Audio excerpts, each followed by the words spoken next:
Since we're in the spirits of uploading, there is two more things for today I'm going to talk to y'all about. And then tomorrow or the next day, I'll talk to y'all about the other ones that I'm not going to get into or have time to get into today.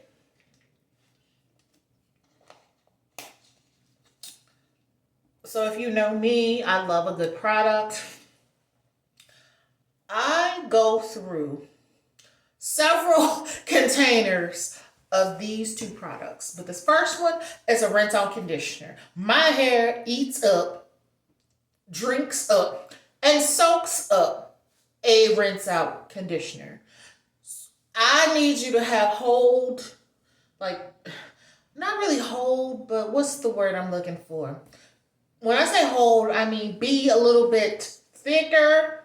Don't be too thick to where you don't penetrate, but be thick enough to where you penetrate my strands. I do not like a thin, runny, watery rinse out because I'm like, what is the point of you? You are not going to do anything for me or my hair, but piss me the hell off. So I try to stay away from those. So I like a nice, if it's medium to like a little bit thicker, those are like the perfect consistency, if that's the correct word for it. The smell of this and the packaging got me to be like, oh, okay. And I've used OGX products before. This one, I'm just going to show y'all and then I'll tell you the full breakdown of how I feel. Because I really wanted to like love it, but I'm gonna go into details about it. Give me one moment. This is the OGX. It is the Orchid oil conditioner. Now it has the UVA and UVB sun filters. It says protect color treated stresses. I don't have color treated hair. My hair is regular color, but someone with color treated hair, you might vibe with this. Is affordable and it's 13 fluid ounces. And it says protect color treated tresses with this high potency blend with orchid, extract, and grapeseed oil. It helps to slow premature fading and lock in color, moisturize and replenish strands for multi-faceted tones and salon perfect color that lasts. Well, listen. Here's the thing. Let's see. Smell is nice. It's a little floral, little perfumey, but not beat you over the head with the fragrance. It's cute. Pleasant. I'll say that. So I was like, okay. Very springy. Well, we still in spring, so that's why I'm pulling this out. Texture is nice. As you can see, I'm about right here where my hand is. Right there. So I'm going to get at least another 2.5 uses out of this.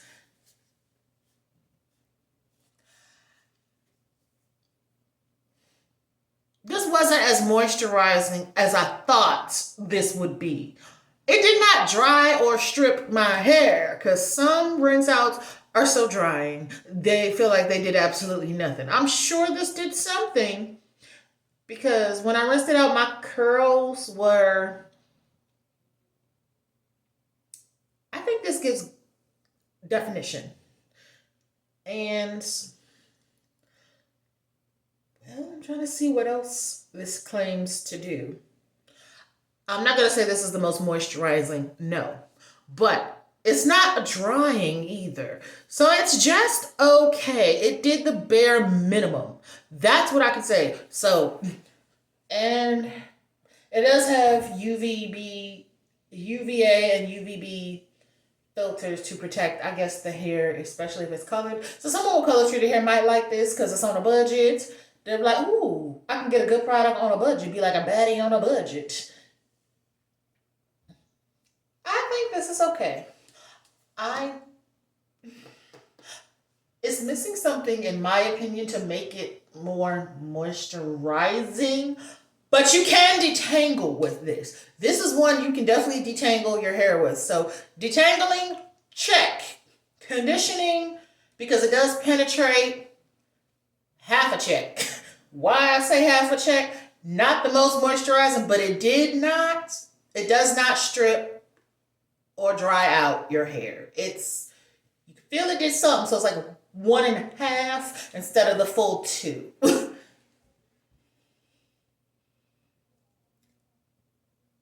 The ingredients in this, I'm looking, trying to see, do I see any triggers for me? I don't, but I see something where maybe I should be a little bit more caution forward, because this ingredient here, the grapeseed oil, can be tricky in some products. And if it's combined with other products that my hair don't like, it may not be the most moisturizing. But on its own, it depends on the formula, because some formulas with the grapeseed oil are better than others. And I've bought some brands of grapeseed oil by itself that were way better than others. So that's why I say it depends. Because if it's not pure grapeseed oil and it's like the fake stuff, my hair might not like it. Or depends on which brand made the grapeseed oil. Because there's a lot of fakes and then there's a lot of real stuff. This has water. Cetearyl alcohol is the second ingredient. This has glycerin, so please be mindful. If you are not a glycerin person and you are glycerin sensitive, you might want to slightly sit this one out, not use it or buy it if your hair doesn't like a lot of glycerin, because this is kind of glycerin sorry, y'all. Glycerin heavy, meaning the water is there, the cetearyl alcohol, and then you have glycerin. Benzalkonium chloride gives it the slip, of course. That is a very slippery agent. Then you have acetyl alcohol, which is like a fatty alcohol, which is very good. There's a difference between the fatty alcohols and then the isopropyl alcohol, which is the drying alcohol. That's not a good one. Now, another trigger. If you're trying to stay away from silicones, sit this one out too, because dimethicone is the next ingredient. Then you have the orchid flower extract, which I'm glad that's higher up because it's the orchid oil one. So, hey, good job on that. Then, of course, you have the grapeseed oil. And good job on that, because it calls it out in the little miniature paragraph and description. So that's good to see that those are higher up on the list. Then, of course, you have acne fruit extract, arola fruit extract, ethyl methyl, a preservative. Okay, then you have dimethanol preservative. Then you have polyquat 37, which the polyquat could have been higher up. That may have been one of the moisturizing agents, but it could have been a little higher up, in my opinion. Then you have propylene glycol. I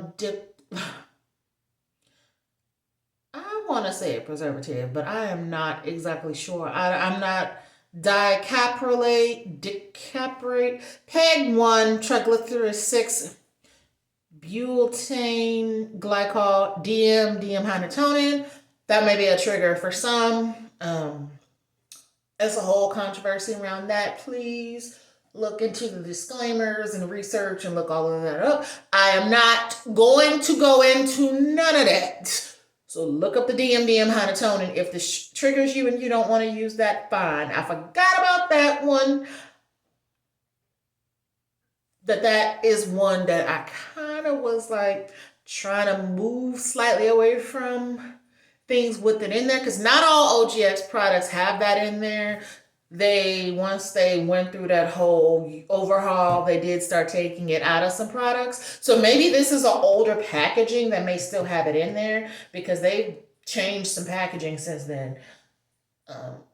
Or they have removed it from products, or they could have used a smaller amount of it where it's not as toxic or harmful. That is a whole separate video for what DMDM is. And I know what it is. It's just off the top of my head. I can't necessarily, I don't want to say it's a carcinogen or cause cancer. If that is what it is, then I understand why I have been more cautious of products with that in there. That could be it, but I am not sure. off the top of my head right now. It's like I'm having a brain fart, but I know it's some people have cautions when it comes to that. And then, of course, the last two I cannot. So maybe they are preservatives. And then your fragrance and color is at the bottom. So do I think this could be more moisturizing? Yes, it could be. Was I expecting this to do a whole lot? No. Do I think there can be improvements? Yes. Did I hate this product? No. I thought it was a decent product. It is okay. It's not going to be on my hate list, but it's going to be on my in the middle list. Because all the other rinse outs, they were fabulous. So this one was slightly disappointing, but not the most disappointing product. It was okay. And sometimes it's like that. Hopefully I don't try anything this year that isn't a rinse out that I hate. And then I'm like, now why did